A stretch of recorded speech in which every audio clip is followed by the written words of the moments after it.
Hello and welcome to Pickle's Garage. Today I'm going to be removing and replacing the head gasket on my 4.0 Jeep. This will really work for all 4.0s, but this one specifically is on my 2002 Jeep Grand Cherokee. So head gasket repair, for the most part, a head gasket should last the entire length of the engine. However, people define that differently. Naturally, if it gets to around 200,000 miles, that's usually when things start to go bad. So that is the recommended point where you should look into it. If you have some of the symptoms, it's very important to replace it right away. That would be smoke out the back. In extreme cases, it won't run very well at all. You might have seepage on the side of the block, or if you notice that you're putting in coolant and you don't see it on the ground, but it is kind of slowly disappearing. Head gasket is probably one of the most important gaskets in the entire engine just because it's separating the coolant from the cylinders as well as oil. Now, coolant liquids don't compress the same way that oxygen and fuel do. And so what will happen if you have a lot of liquid going into your cylinder head, when the piston's coming up, it can't compress and it just causes a bunch of damage to different things. So as soon as you start having some of those symptoms, it's very important to replace it before you cause other issues. So like I said, right around 200,000 miles, you might want to start looking into it unless you have Subaru. Now, I am going to be as detailed as I possibly can with this video. I'm going to show you every bolt side touched. I'm going to show you every wire, replacing all of it. It is a fairly detailed repair. It's not necessarily complicated, but you want to stay very organized. Make sure you have baggies and that you label. So let's start diving right into it.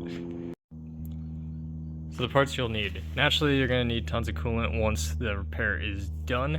You're also going to want one of these head gasket kits. This I got on Rock Auto, not sponsored, but it's got a series of stuff for my valve cover, for the exhaust, and then this is the head gasket itself.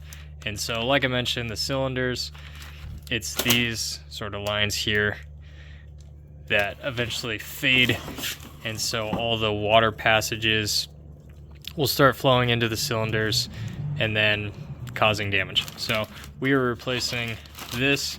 Definitely don't cheap out on these, because you'll notice you're not going to want to do this repair a ton of times. It's not that bad, but like I said, just get the good stuff. You are going to need a torque wrench. I know in previous videos I've even mentioned not a lot of people are doing things with torque specs, but this is one of those things you absolutely have to torque to spec. Do not skip that very important step. So torque wrench, you can get them very expensive or you can get them very cheap. These are cheap. You see them all the time at auto parts stores. The other thing you are going to need is you are going to need a new set of bolts. Some cars, maybe you could get away with reusing head bolts, but this, for this Jeep, is specifically designed for the bolts to stretch a little bit.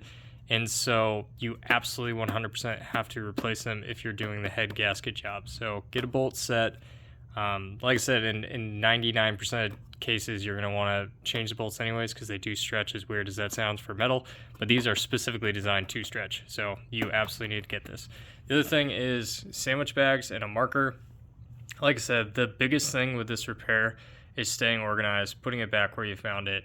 So baggies, writing exactly what bolts go to what, is going to save you in the end. You don't want to finish the job and end up with a handful of bolts that you don't know where they go. So sandwich bags, tech tip. But let's go ahead and start removing the initial stuff.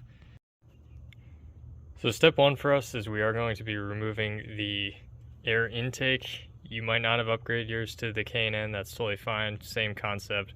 We're removing this, and then we're going to be removing the hose. The next step is I'm actually going to be disconnecting some of the stuff from our throttle body.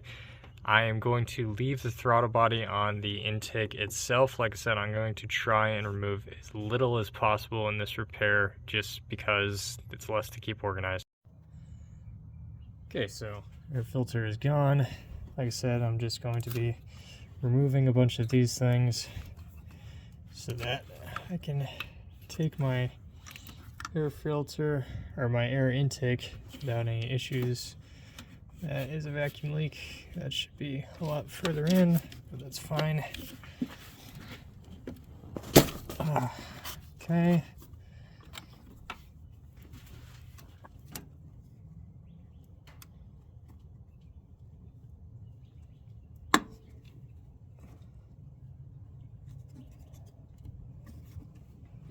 Just gotta slide those forward. See, it's like a horseshoe. Do this one. There we go. This one I think just pops on it.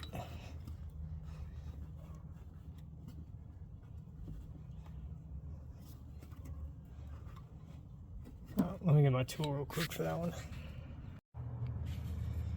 This is the tool I was mentioning. I whip this out so often, it's absolutely worth it.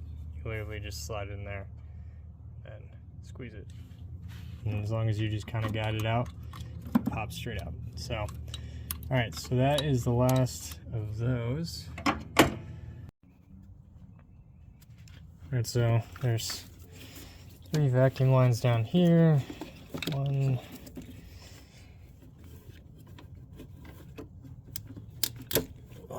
2,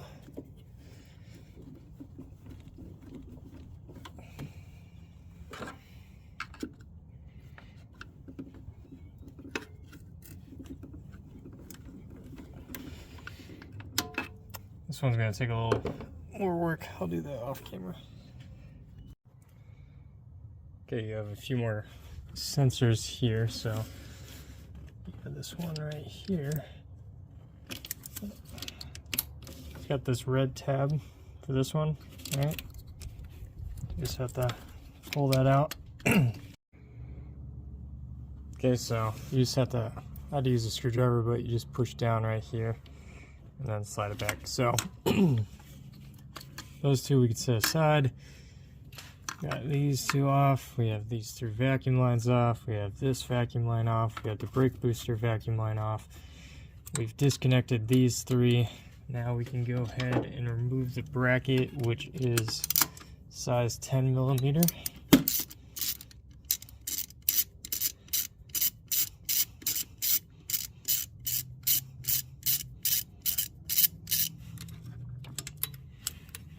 One there. And then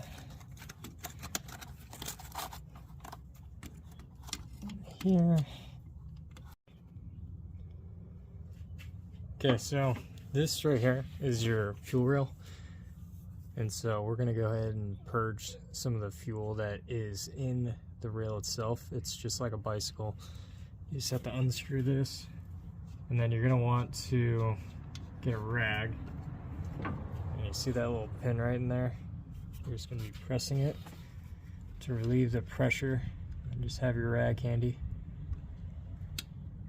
See, not a ton, but you're going to want to avoid fuel on your block as much as you can. Alright, I'm going to button that back up, and then I'm going to go ahead and remove these. They're just tabs on them. I'm going to label them so that way, because I like to put everything back exactly where I left it. Okay, all mine are super brittle and breaking, but I'm going to try and show you in theory. So, see how that red tab pops up? And then you're supposed to be able to push this and pop it off. But all of these are just broken. Not really sure why. I guess it's old, but oh yeah, see, it just keeps breaking in my hand.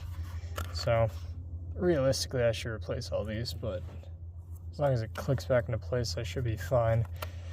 Of course the one in the back was perfect, but if you run into a similar issue you just have to kind of take a screwdriver and then just lift up on this tab. That's what's retaining it. So if you can push the tab, you should be able to slide it off. Alright, so there are a few more sensors to worry about. There's one right here that we're going to go ahead and disconnect. I'll get a better angle on it, I see that now. And then there's one back there. Alright, so this is the one on the front. Here's that tab I was talking about. Slide it back like that. And then we're going to be able to push this down and slide it back. So this rear one is going to be the exact same way. I'm just going to have a weird angle on it, so I'm just going to go ahead and knock out the rear one, but it's the exact same thing. Okay, two more sensors. We have this one here, and then we have an O2 sensor down below. And then this will be good to set aside.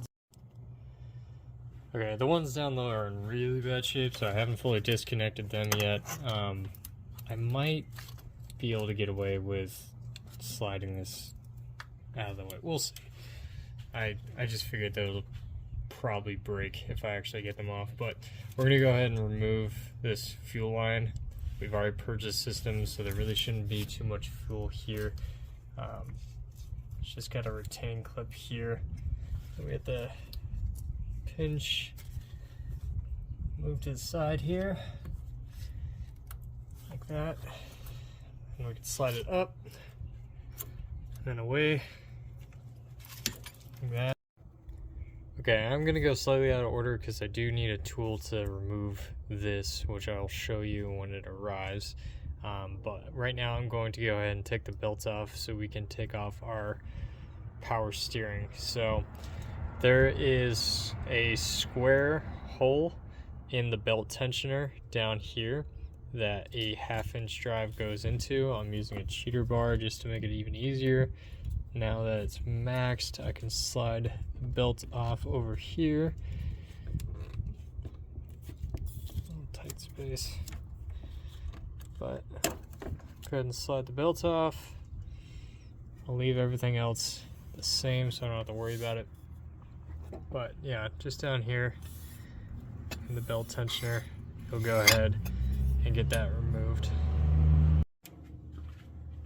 Okay, so these are size 13. Go ahead and get these removed. You're going to want to use like a wrench that has the actual hexagon, not this side, just because these are going to be pretty tight and you don't want to damage it. So another thing, you can also go through the holes for it, but you run out of room pretty quick, so I usually like a ratcheting wrench, but keep that in mind. Okay, we are finally to these top bolts here.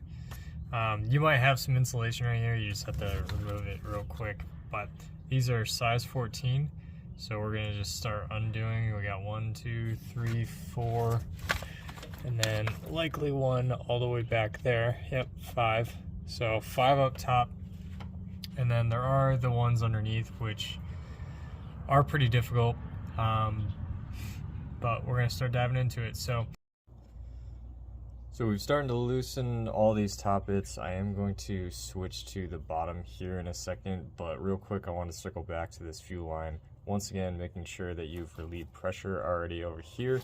You're going to need to buy this specialty tool here, part number ABN0810.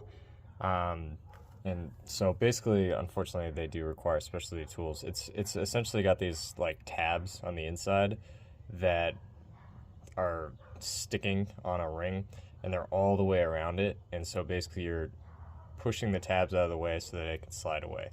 I tried to do it with a screwdriver just to keep you from buying specialty parts, but unfortunately this is just one of those things. It's better, it's safer, it's better to protect your stuff if you just buy the right tool. So I'm gonna go ahead and open this real quick. So it just kind of scissors out, and you're gonna put this around the line. It's got 2 different sizes. I'm going to assume it is the smaller one. We're gonna go ahead and slide these in like so.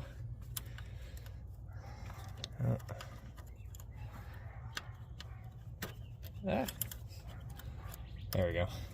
And then we're just pushing back like that, and then it pops off like that. So easy enough. Okay, so I found a shortcut. So I have, as you saw before, the K&N intake, and so it has you remove the air intake box itself when you're installing it, and it has this sort of aftermarket little gate here that I'm sure you saw multiple times throughout the video. I just removed that, and I now have access to basically everything. So those are the 2 things that we're disconnecting. I'm pretty sure it's going to be easier for me to actually reach it from this vantage point, and even better than that is I can reach through and get to all the bolts down here, which I can't see the screen, so I don't know if I'm showing you or I'm showing you nothing, but basically I can get my arm down and should be able to reach most of it. Obviously the stuff in the way back is still going to be difficult, but I would recommend if you have your stock air intake right here, just remove it because this window is invaluable at this point. So I'm going to remove those. Once again, I'll show you the size and everything, but that is the shortcut that I have. Okay, so underneath, unfortunately this part is a little rough, so you can kind of see in the shadow there, I'm trying to focus it, that there is a bolt for part of the intake. You can kind of see in the shadow. Let's see if I can get my finger in the screen, right around there, that we need for the rear. But beyond that, we also need to take off the exhaust. So you see these bolts on either side. It's kind of winged out there. Come on, focus, focus, focus. Right around there. So we need to take that side off. And I need to take the one on this side off. Right there. Oh, that was clear for a second. Right there. So the reason we need to do that is we're going to be separating the top half of the exhaust, and naturally we don't want the rest of this thing to come with it, so we do need to get a sort of long extension to remove those, and then that will help kind of give us some more room. So I got all the bolts off.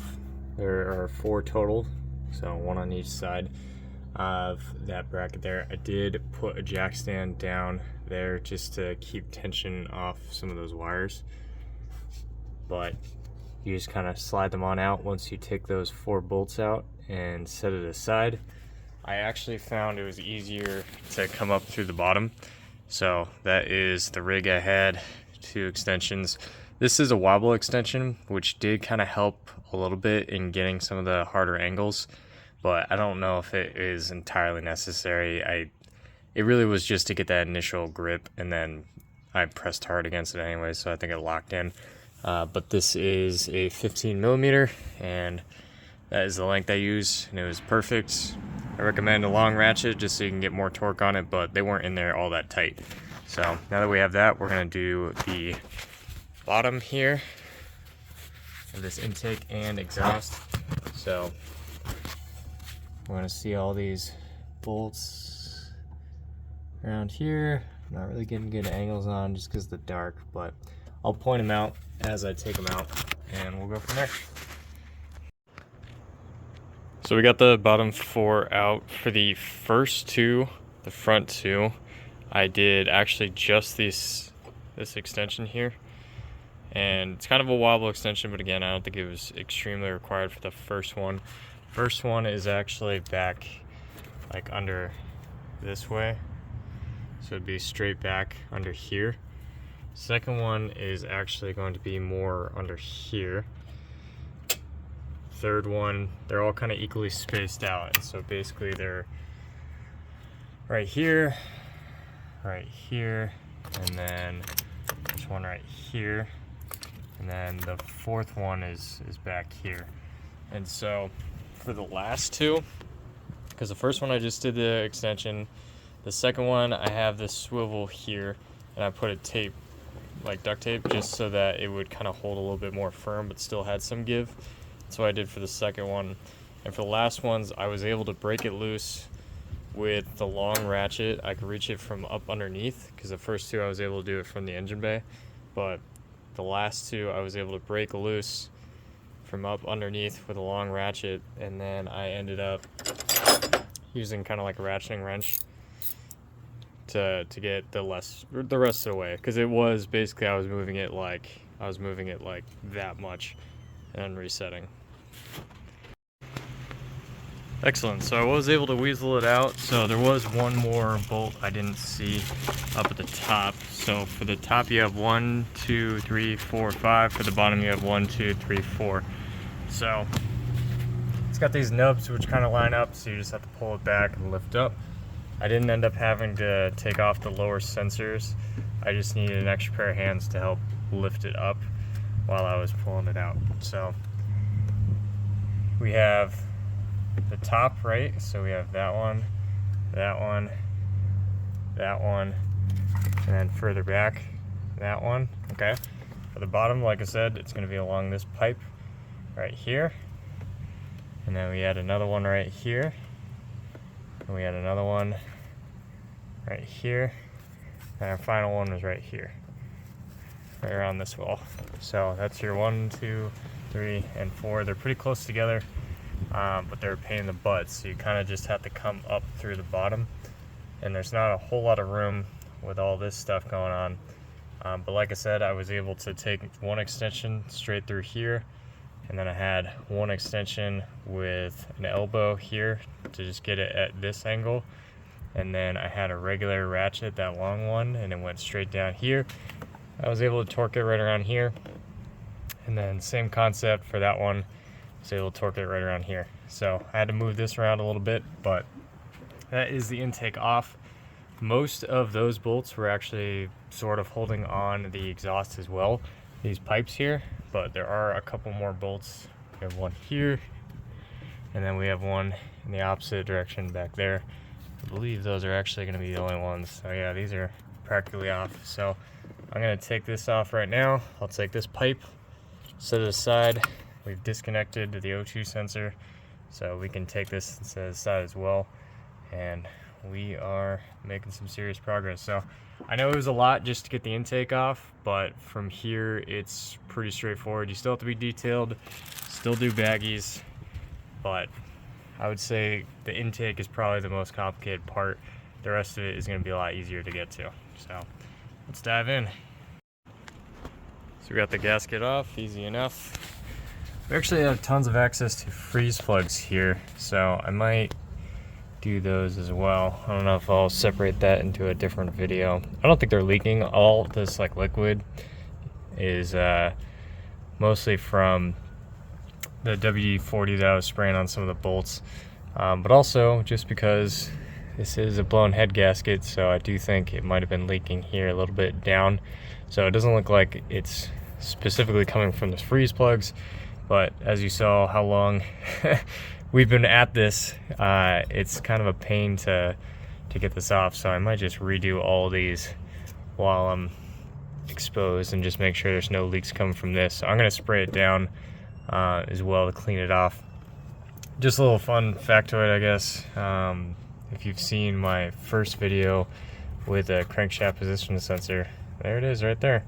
So I guess that's another thing. If you're doing this repair and you haven't changed your crankshaft position sensor, it's a massive pain, but it is right there, easily accessible at this point. So just a quick bolt here and pop it out, and then connect it on the other side. So that is where we are so far. We have our gasket off, so I'm going to clean this up. That's going to be my own little side project, and then we're going to start working on the valve cover itself, getting this prepped, getting this off, and working on taking the head off itself. And once we get the head off, we'll be able to put the head gasket, and then it's reassembly. So thank you for bearing with it this far. You're doing great. Just keep at it. We're almost there. So we're now taking off the valve cover. These are all size 11 metric. You just have to follow them around. This washer will stay in place.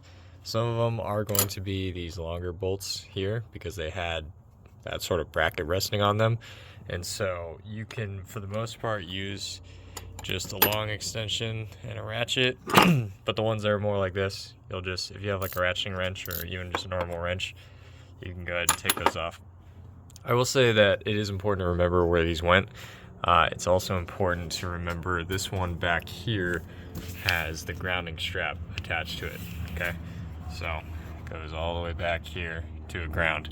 So you want to make sure that you put that back, otherwise it could cause potential problems. But like I said, you're just following these around. We'll get them all off.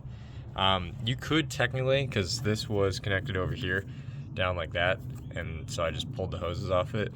You could technically get to this point where you're taking off this front piece just to get a little bit more access. Thing is, this does have the coolant in it, and I haven't drained yet. I'm trying to save that for last, just because it is kind of a pain. It's kind of messy. So I'm going to try and get the valve cover off without taking it off, but like I said, I mean, if you push the hoses aside, you should be able to get access to everything. But I'll go ahead and get this off, and I'll show you the next bit. And then for the ground strap bolt, there's basically a nut on top of it, and so you'll want to put a wrench at the bottom and then get the top of it. Mine is really crappy anyways, so I just torqued it off. So I'm going to replace it just because it was already junk. But in case you don't want to replace your ground strap, that is what you got to do. So we're now at the point that I could take this off, but I don't think I could delay it any further. I need to drain the fluid, and I'd rather have a cap on when I remove this in case there's any residual here. So we're going to drain it. Easiest way to start this off is looking past my terrible wires here. Focus, focus, focus, focus. Right there, right off my wrist there is that pin. Turn that, we'll drain the fluid. So I'm gonna grab that from the bottom. Let's point it. There we go, right there. All right, so let's drain the coolant, and then I will remove this. All right, so not so bad. I forgot most of my coolant is in a grocery store parking lot, but we have this to do. So this is a size, where'd I put it? Right here. This is a size half. 13 I think also kind of works, but both are not ideal. They're a little loose. I think it's just old, but there's that immediate one right there, and then there's one right back there. So I'm gonna pop that off. I'm gonna move my bucket here underneath it because there's still probably gonna be some coolant in these lines a little bit, so it'll likely drip down, but we'll go ahead and move this over, and then once I remove it, I can set it aside. We'll have easier access to get this off, and then we'll have exposed all of our fun springs. So we got the 2 bolts out. This will pull straight back, and it's actually going to expose our thermostat as well. So let me see if I can. I want to set up the tripod so I can pull this out with a little bit more elegance, but so there we go. You'll see there is a really nasty gasket that we're gonna have to replace as well.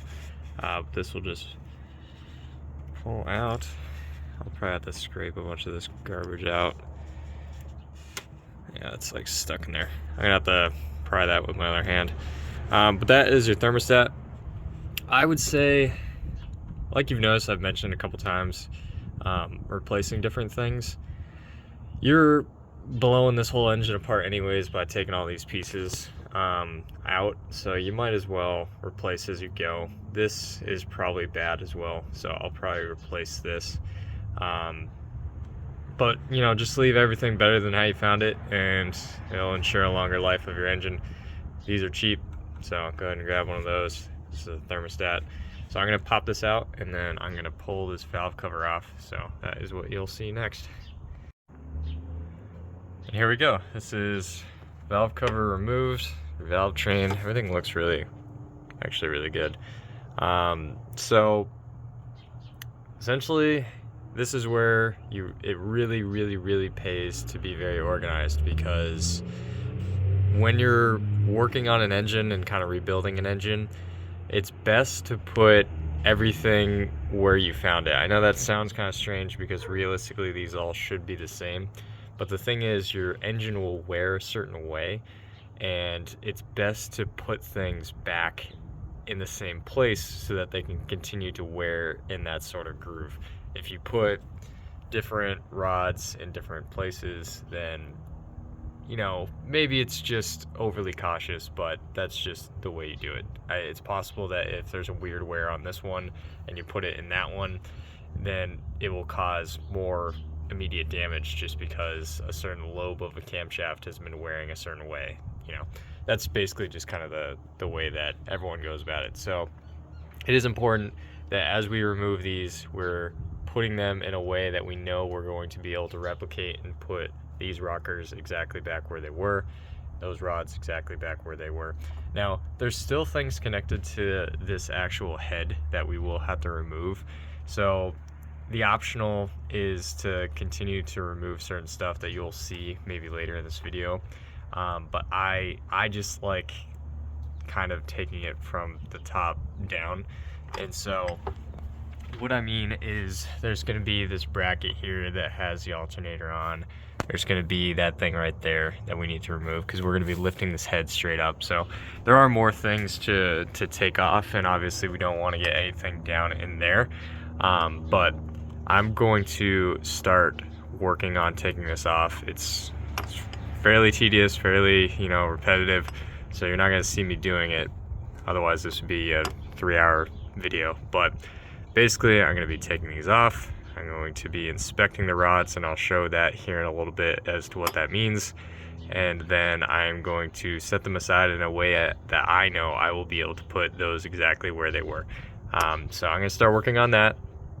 I do have something specific that I'm going to be doing with the valve cover itself. So I'm going to work on that off camera. And then when I start to work on these other things on the side, I'm going to rest the valve cover right back on. It is beneficial around this point to drain the oil as well, similar to how we did the fluid. So I'm going to quickly drain the fluid as well. That is just underneath. Hopefully you drain your oil yourself as well, save some money. But it's just that drain plug right there. So I'm going to do all that, and then we're going to reconnect. So these are all size 13. I did check the torque when I was taking them off, and they look like they're all at like 20 pounds. I'm going to verify the exact torque specs for you guys before we end here, but I'm going to go ahead and take these off. They all just come off, like I said, 13. I'm going to be very careful to put everything back where it was. So I'm actually going to even put these bolts back in, even though I probably have my own new bolts. So it's got this kind of like retainer here between these two rockers, and so this all comes together. And I'm going to set this aside real quick and then come back. So I'll show you what I have set up and how I'm kind of sort of keeping this organized. But like I said, I put the bolts right back where they were, even though I probably have replacements here. You're going to pull the rod straight out. You're going to want to keep a firm grip on it because you don't want to drop it. Odds are it's not going to go anywhere, but certain engines, they can actually like kind of fall off the lifter and they go down into your engine, and you don't want that. So pretty long rod here. What you're doing for inspecting it is you're going to be making sure it's straight. So you'll just kind of be holding it up to your eye. Obviously it's not gonna, there we go. You're gonna be holding up to your eye, and then you're also gonna be making sure you can see straight through it. So you can see the alternator behind it. That means it's clear. So this is a fine rocker, or sorry, a fine rod. So I'm gonna keep this, and basically every one you take off, same concept. You're just gonna be making sure it's absolutely arrow straight, and you're gonna be making sure that you can see straight through it. It might have a little bit of oil inside, so you can kind of blow towards the top just so that it can clear it, but you'll just want to kind of keep this organized. So this was the top. I'm going to make sure that that is the top, and I'm going to set aside. Other thing you could do if you're having a hard time making sure that it's straight is you could just put it on a surface like this and then roll it. It's a little bit more obvious. You'll just want to make sure it's on a clean surface because obviously this goes back in your engine. Okay, so we got them all lined up. I got labeled top and front over there. So now we're back at the block, and we're essentially going to be taking anything that is above that line right there off. So there's a bracket right there, and then we're gonna need to take off the alternator to get to that bracket. So that is what I'm gonna be working on. I'm also going to be taking off this coil pack right here. Realistically, you wouldn't need it to take the actual head off. It would come off with the head. The reason I'm removing it, however, is because we're going to want to have access to these spark plugs for when we're realigning all of these rockers and whatnot. So I'm going to remove that just for convenience, and then I'm going to start working on this right here. So coil pack 1, 2, 3, and then 4, and they're size 13. You're gonna have a clip in the rear. It's gonna have that metal safety tab that you have to lift straight up, and then it'll have a push on the back of here, right here. Push, slide straight back. So you can either do that before you remove the bolts or after, doesn't really matter. I do it after just so I can get a better grip on it. But like I said, we're still gonna have this bracket. I don't have the size for you yet, but we're just gonna remove that. And then we're going to remove the alternator. So you're gonna wanna disconnect the negative. There's going to be a clip right here that slides straight back. Hopefully I can do it at this angle. I won't break it. There we go. All right, like that. And then there's going to be, I believe it's a size 10 if I remember correctly, but there's gonna be, basically you'll push these tabs like that, pop this straight back. Weird angles. All right, well, I will remove that and then I'll show you real quick, but there's gonna be a bolt right there, and then there's gonna be another bolt right there, and that is going to get your alternator freed. Yours might be really like corroded on this lower one, and so you'll just have to kind of rock it back and forth until it shifts up. But go ahead and remove that entirely, and then we're going to be going after this plate right here. Getting real close, so we're almost there. So alternator is gone. You remember this size I was talking about is actually a size 10, or sorry, a size 12. Deep socket is best for that. Set it aside. The bolt over here that I kept mentioning, this was an 11. So you just have to take that nut off, set that aside. And then alternator is missing. Those were size 15, both of those. Then you just kind of rock it back, pull it up and out. Now we have 1, 2, 3, and then there's another one down here, 4, and that's going to remove this bracket. And realistically, that is it for all of the accessories that are also connected to the head. And there is a pulley that's connected. You could, in theory, remove this, but I don't really think it's necessary, so I'm going to leave it on. If anything, it's just an extra grip point. And then we're going to work on the bolts that are actually in the head itself, and we're almost at the halfway point. You're doing great, guys.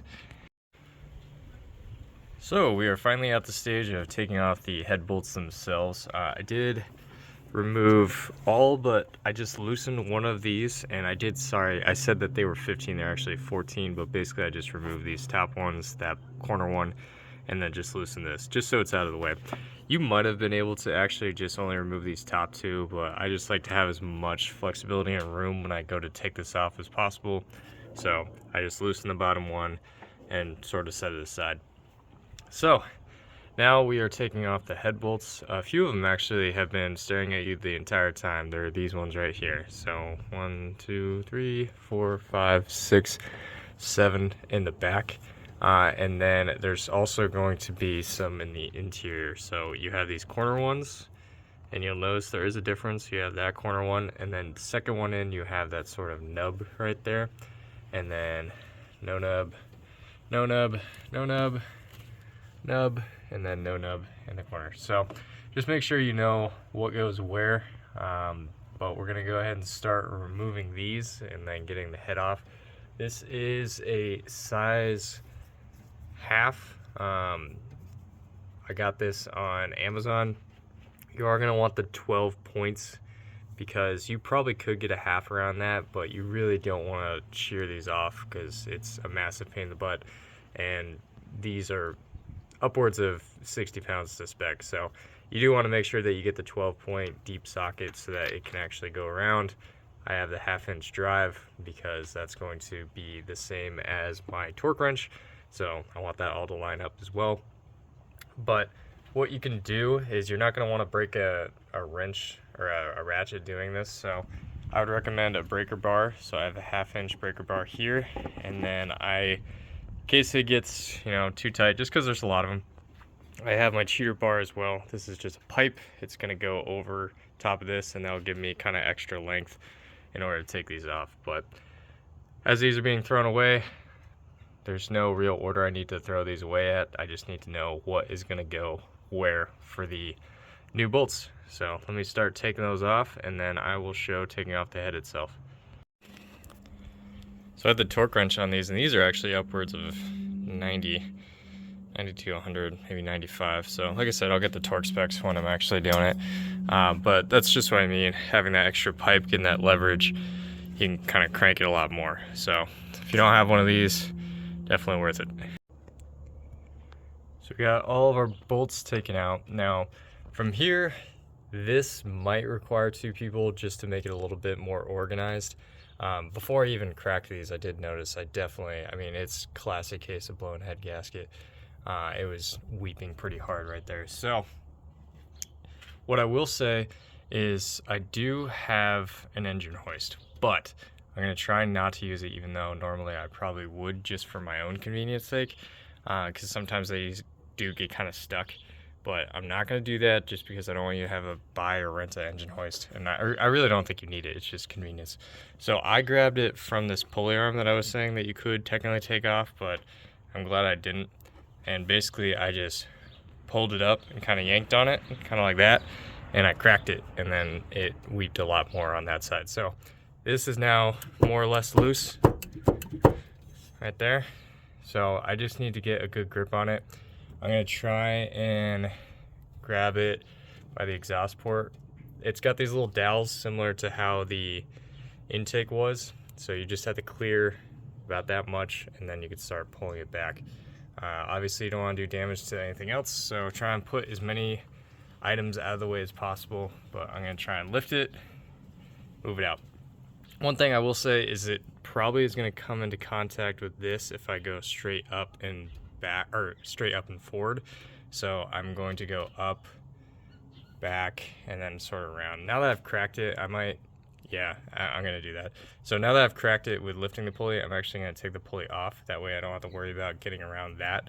And then I'll be able to just lift it straight up. So I'm taking off that pulley right now. I'm gonna grab it, potentially with an extra pair of hands, and we'll get this off. All right, so we are out. I do wish I used my engine hoist, but I did it in the non-engine hoist way, just to show as possible, and show you what I did. So I did need an extra pair of hands just to hold the backup off the dowels and then move it forward. But basically what I did is I got a chain around it.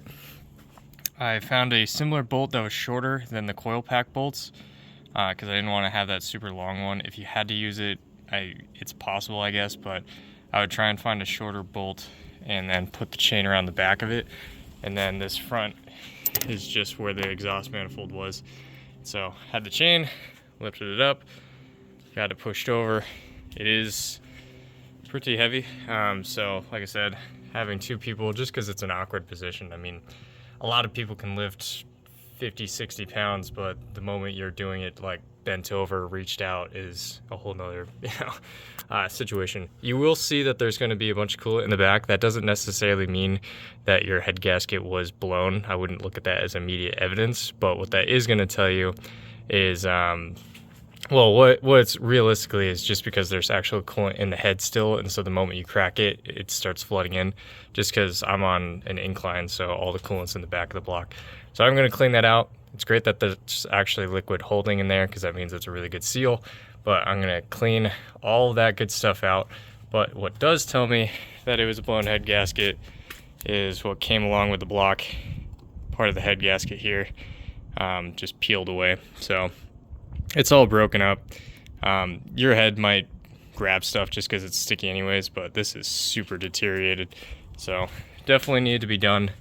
I said earlier in the video I'm going to be doing these freeze plugs, and I'll probably do a separate video on that, but there's also one back here that I'm going to be doing as well, just because I don't really want to have to deal with any of this ever again. So keep that in mind. This one looks very deteriorated as well. Probably has a couple more years on it, and then it probably popped. But there you go. That is everything off the head here. So I'm going to remove what's left of this gasket here, and and what is still remaining on the actual head itself. And I'm just gonna clean any burrs that I see. And then we're gonna start doing this in reverse order. So I know some people, they only wanna see how to get to it and then they just do the rest of it themselves. I am, just because this is a very detailed repair, I am going to show you probably somewhat quickly putting everything back on. But I did wanna take a moment for the people that are probably gonna dip out at this point to thank you for watching, and I'm gonna keep making these and hopefully you enjoyed it. But stick around if you wanna see everything thrown back into place, because I am going to show you the torque specs. I'm going to show you exactly how properly to put those rockers, because it's not just redoing the bolts by any means, and you are going to want to do specific torques for each of these bolts and in a specific order. So if you're not comfortable with doing that perfectly, stick around.